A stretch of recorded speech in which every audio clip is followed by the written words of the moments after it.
दोस्ती की कहानियां तो हमने बहुत सुनी है ना?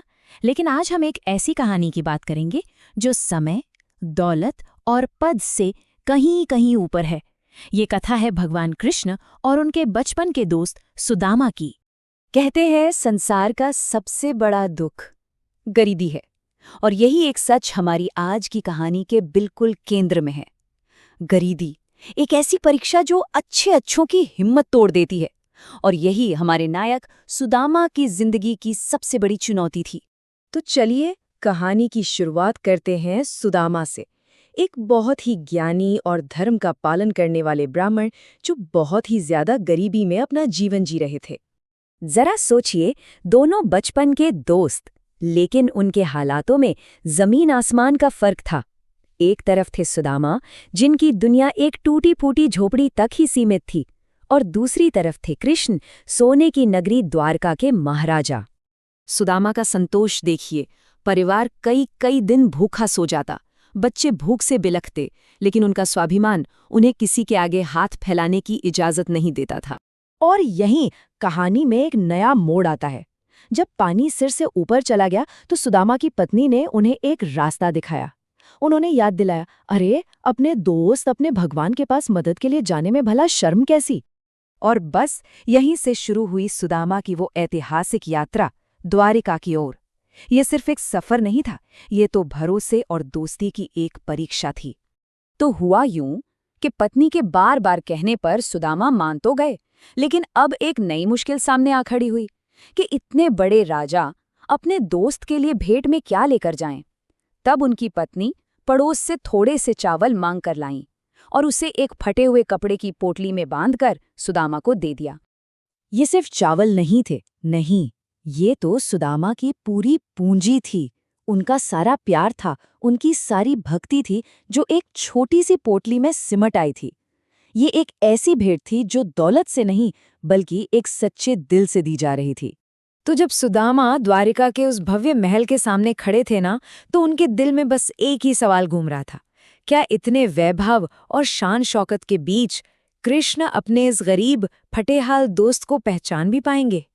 और अब हम पहुंचते हैं कहानी के उस हिस्से पर जहां आंखें नम हो जाती हैं।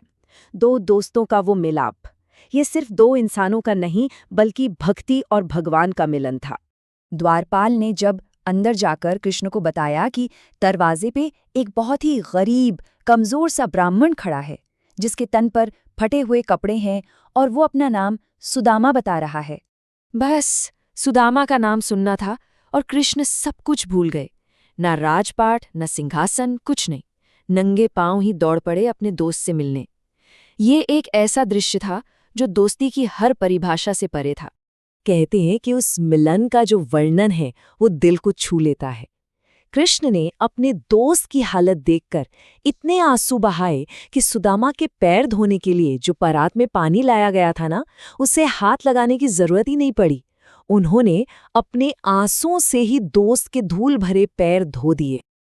अब देखिए, कृष्ण ने सुदामा की खूब सेवा की, बहुत आदर सत्कार किया, लेकिन सुदामा, वो बेचारे अपने संकोच की वजह से कुछ मांग ही नहीं पाए। पर क्या सर्वज्ञ कृष्ण को कुछ बताने की जरूरत थी? सुदामा तो अपनी चावल की पोटली शर्म के मारे छिपा रहे थे कि भाई इतने बड़े राजा को ये क्या दूं, लेकिन कृष्ण कहाँ मानने वाले थे। उन्होंने हंसते हुए पूछा, भाभी ने मेरे लिए कुछ तो भेजा होगा, और वो पोटली जबरदस्ती छीन ली और बड़े प्यार से उन चावलों को खाने लगे। कृष्ण के लिए उन मुट्ठी भर चावलों की कीमत दुनिया के सारे खजानों से, स्वर्ग के सारे सुखों से भी बढ़कर थी। क्यों?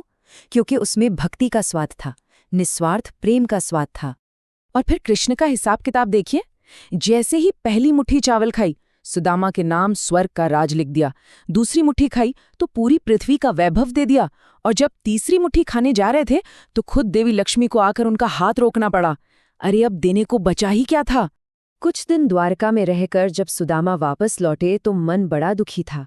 खाली हाथ लौट रहे थे, सोच रहे थे कि दोस्त से मिला तो सही, लेकिन मेरी गरीबी तो दूर नहीं हुई। बेचारे को क्या पता था कि कृष्ण तो अपना सब कुछ पहले ही उनके नाम कर चुके हैं। लेकिन जैसे ही वो अपने गांव पहुंचे, जो देखा वो हैरान करने वाला था। अरे, जहां उनकी टूटी फूटी झोपड़ी थी, वहां अब सोने का महल खड़ा था, और उनका परिवार, वो तो राजसी कपड़ों में था। ये सब कृष्ण ने बिना कुछ कहे, बिना कुछ जताए कर दिया था। यही तो था कृष्ण का अनकहा वरदान। सच्ची दोस्ती में, सच्ची भक्ति में मांगा नहीं जाता, और देने वाला बिना मांगे ही सब कुछ दे देता है। सुदामा को वो सम्मान और समृद्धि मिली जिसके वे हमेशा से हकदार थे।